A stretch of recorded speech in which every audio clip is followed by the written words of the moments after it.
ಕರುನಾಡ ಚಕ್ರವರ್ತಿಗೆ ಭರ್ಜರಿ birthday gift. ಅಭಿಮಾನಿಗಳಿಂದಲೇ ಸಜ್ಜಾಗ್ತಿದೆ ಬರ್ತ್ಡೇಯ celebration.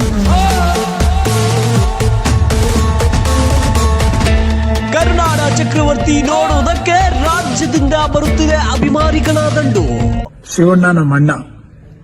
Okay, ನನಗೂ ಶಿವಣ್ಣಗೆ 13 ವರ್ಷ ಡಿಫ್ರೆನ್ಸ್. ಆದರೂ ಶಿವಣ್ಣ ನನ್ನ ಇವತ್ತವರೆಗೂ ಒಬ್ಬ ಫ್ರೆಂಡ್ ಆಗಿ ಟ್ರೀಟ್ ಮಾಡಿರೋದು. ಅದನ್ನ ನಾನು ತುಂಬಾ ಹೇಳ್ಕೊಂಡು ಹೆಮ್ಮೆ ಪಡ್ತೀನಿ.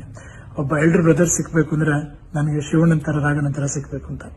ಯಾಕಂದ್ರೆ ಅವರು ನೇಚರ್ ನಮ್ಮನ್ನ ನೋಡ್ಕೊಳ್ಳೋ ರೀತಿ ಇದೆಯಲ್ಲ, ನಮಗೆ ತುಂಬಾ ಖುಷಿ ಆಗುತ್ತೆ. ತುಂಬಾ ಪ್ರೀತಿಯಾಗಿ ಇವರು ಮಚ್ ಹಿಡಿದು ಕನ್ನಡ ಇಂಡಸ್ಟ್ರಿಯಲ್ಲಿ ಸದ್ದು ಮಾಡಿದವರು. ಕಣ್ಣಲ್ಲೇ ಕೊಡೋ ಕಡಕ್ ಲುಕ್ ನಿಂದ ಸಿನಿಮಾ ಇಂಡಸ್ಟ್ರಿಯನ್ನೇ ನಡುಗಿಸಿ ನಿಂತವರು.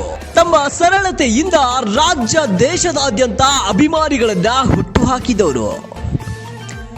ಇವರೇ ನಮ್ಮ ವರನಟ ರಾಜ್ಕುಮಾರ್ ಅವರ ಪುತ್ರ, ಹ್ಯಾಟ್ರಿಕ್ ಹೀರೋ ಶಿವರಾಜ್ ಕುಮಾರ್.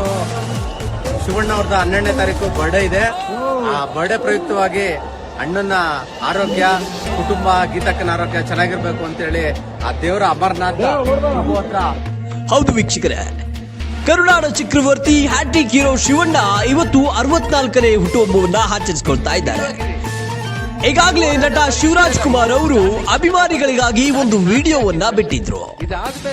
ಅದರಲ್ಲಿ ಅಭಿಮಾನಿಗಳು ನನಗೆ ಹೂ ಹಣ್ಣು ತರೋದು ಬೇಡ, ಕೇವಲ ಅಭಿಮಾನ ಪ್ರೀತಿ ಮಾತ್ರ ತಂದುಕೊಡಿ ಅಂತ. ಅದರಲ್ಲಿ ಗೊತ್ತಾಗ್ಬಿಡುತ್ತೆ ನಟ ಶಿವರಾಜ್ ಕುಮಾರ್ ಅವರ ಸರಳತೆ ಎಷ್ಟು ಅಂತ. ಈಗ ಹ್ಯಾಟ್ರಿಕ್ ಹೀರೋ ಶಿವರಾಜ್ ಕುಮಾರ್ ಅವರು ತಮ್ಮ 64ನೇ ಹುಟ್ಟುಹಬ್ಬವನ್ನ ಆಚರಣೆ ಮಾಡಿಕೊಳ್ತಾ ಇದ್ದಾರೆ. ಅವರಿಗೆ ನಮ್ಮ ರಾಜ್ಯದ ಎಲ್ಲಾ ಅಭಿಮಾನಿಗಳ ಪರವಾಗಿ ಹುಟ್ಟುಹಬ್ಬದ ಶುಭಾಶಯಗಳು. ಶಿವಣ್ಣ ಬಂದು ಬಿಸಿಲಿ ನಮ್ಮನ್ನು ನೋಡೋದ್ರಲ್ಲದೆ ನಮ್ಮ